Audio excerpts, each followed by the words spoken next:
ready, Coach, go ahead and start us off. Sure.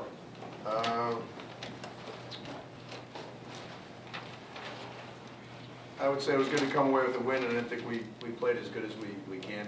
I thought Miami of Ohio played a good game out there. They just kind of picked us apart a little bit on some basic basketball stuff. So a few guys, I didn't think we played with the energy across the board that we need to, and you know, some guys took some tough shots in situations. So it was good to come away with a win, but we got to get a little better come conference time. It's a good time, I think, for us to start the conference and start playing and get back to battling and going after teams.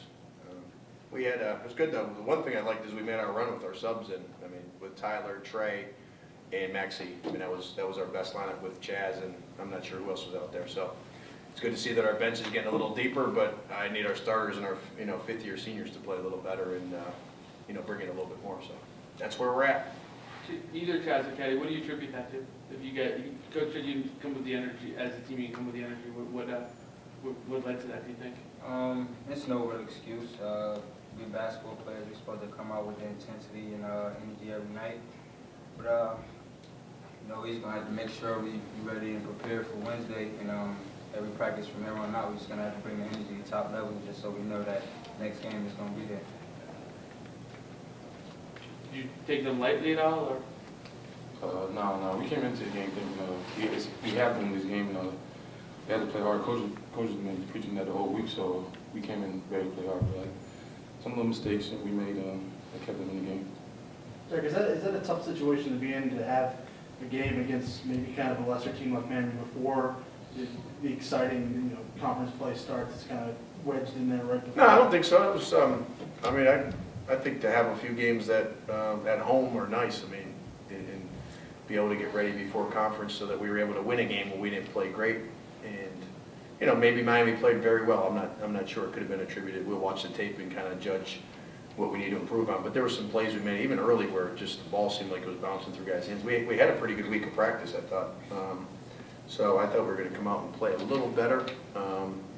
But we got a couple days to get ready for a St. Joe's team who's playing pretty well right now in a league which is rated pretty high with a lot of top games. So it's really one of those things where we just we got to up our game. I mean, to get out rebounded by anybody is really not acceptable at this point. We should be a better rebounding team with all of our supposed size and length and athleticism. Was that Sampson's put back on Cady's miss late? Was that a pretty big play at the time, given that they'd cut the lead a little? Yeah, that was huge. I mean, it was a good play. I mean, Sampson was in there at the end. I didn't think he played as well as he can, or didn't have a great game by any stretch, but he can make free throws, and he seems to be sometimes in that right place at the right time kind of guy. So that was one of those ones where, I thought that kind of sealed the game, and then the rest was really history. Coach, you mentioned the runs your team made with Maxie and some of the bench guys. And when you insert them into the lineup, especially tonight when it seemed like the team was just kind of going through the motions, do you try to look for some energy?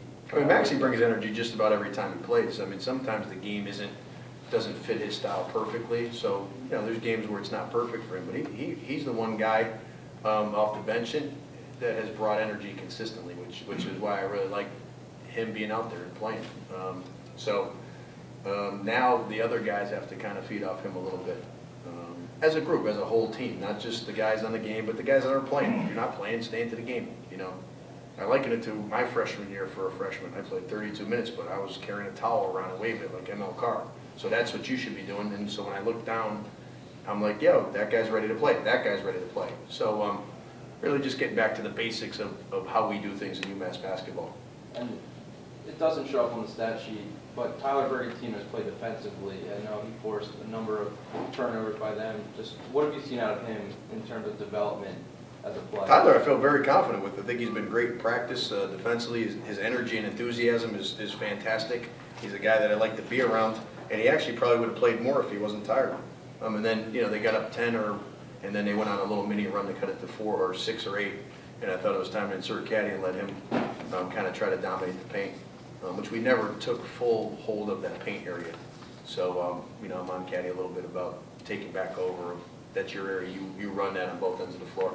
They got a couple of floaters over him that normally he blocks, and a couple of plays where he fell asleep. So I think if Cady gives us what I'm expecting or accustomed to getting from him, which is the best big guy in our league and one of the best big guys in the country, then I think our team actually goes up a little bit more.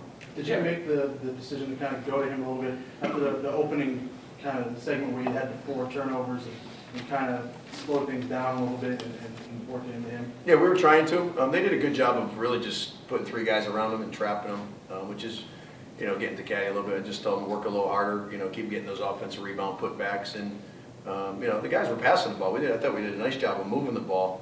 It's just a few shots here and there, a few like 50-50 balls we didn't come up with that, in the course of a game, they had 6 points in the first half on 50-50 balls, which, when it's a low-scoring game, you can be up 12 at the half instead of 4.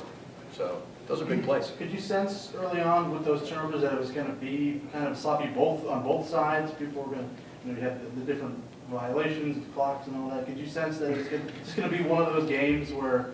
We haven't played in a week, so at times I'm waiting, seeing how that first 4 or 8 minutes goes, just to see if our guys are into it. I thought we were into it. Sometimes when you don't make the right basketball plays, though, that takes away your energy.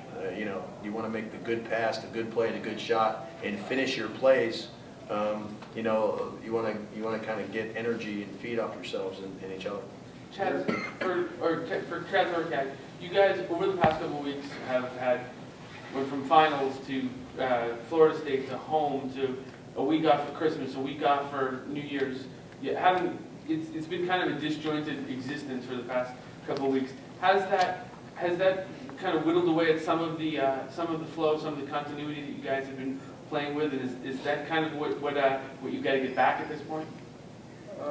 Maybe just a little bit, but we here at school, no more breaks, so it's the only time to get better is right now when we're here together and all we have is each other. So it's just us getting back together and getting back on UMass basketball page and doing what Coach wants to do. For the way you guys play, because of the speed of it, because of making decisions at high speed, is being a little off make you way off because you make one inch here, 1 inch there?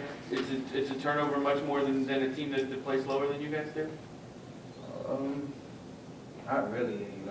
We don't feel so because we feel like coming out every night, we just have to play our game and do what Coach expects us to do. And once we do that, the game is history and the game should be ours. But when we're not playing our game or we're not taking care of the ball or we're not making shots, it frustrates us a little bit. But we just have to play better on defense, and that's where we hang our hats at on defense. So if we're not getting stopped, then our offense not going to move as smoothly.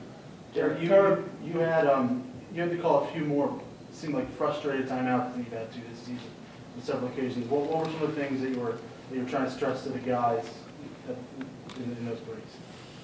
I probably can't say it,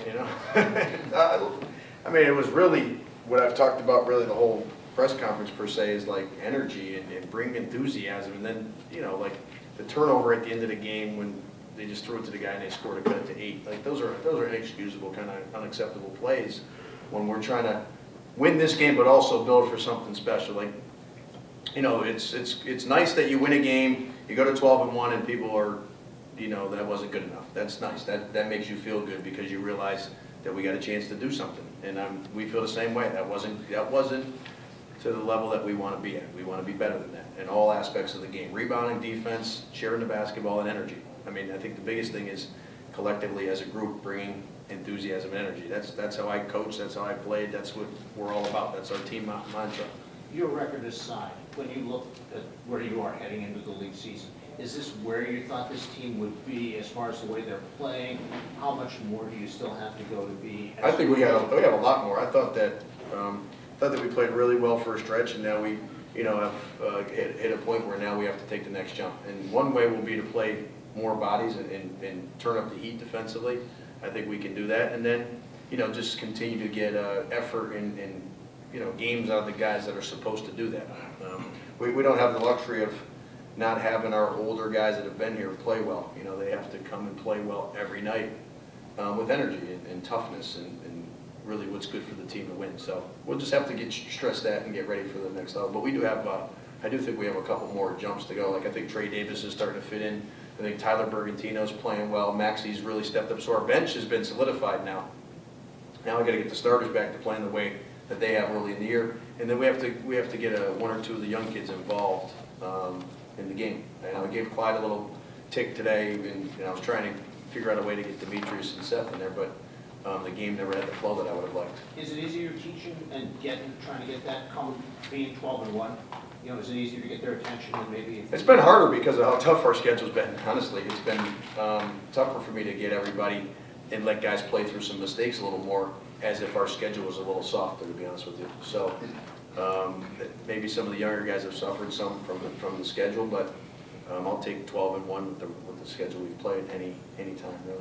You guys talked a lot over the past few weeks about the whole slap on the floor mentality. You guys didn't do a ton of that tonight. Is that indicative of anything, or? No, sometimes we do it at the right moments. Tonight we didn't feel like it was the right moment. We didn't want to go slap the floor and then score. So, we pick our moments when it's the right time. And, I asked the guys, should we slap the floor? And at first we thought about it. Then, a couple of guys said, no, it's not the time. So, we just held off on it. But it's still a part of us and that's still our identity. It was a good observation by you, by the way. I like to pay attention. Chaz, what has Trey Davis brought to this team, whether it's been on offense or defense? Trey is a tough cookie. He brings a strong heart. He comes out to play every game, and he always tell me before every game, you're always anxious and tell me, bro, if I'm open, pass it to me. And I always tell him, like, Trey, that was freshman year. You don't have to tell me that anymore. I see you. So, it's good to see him making shots because the kid works hard. You come in the gym early and you'll see him in here shooting, and it shows tonight. So, I'm really happy for him and hope he continues to play. To reiterate on that, it is ironic a lot of times when a guy's in the gym early and before practice shooting that they come and play well and make shots. It's amazing. And then I'm sitting there every time Trey raises up right now saying the ball's in. I mean, he's goes through shoot around and practice, not missing a shot. So, but thank you guys, appreciate it. Thank you.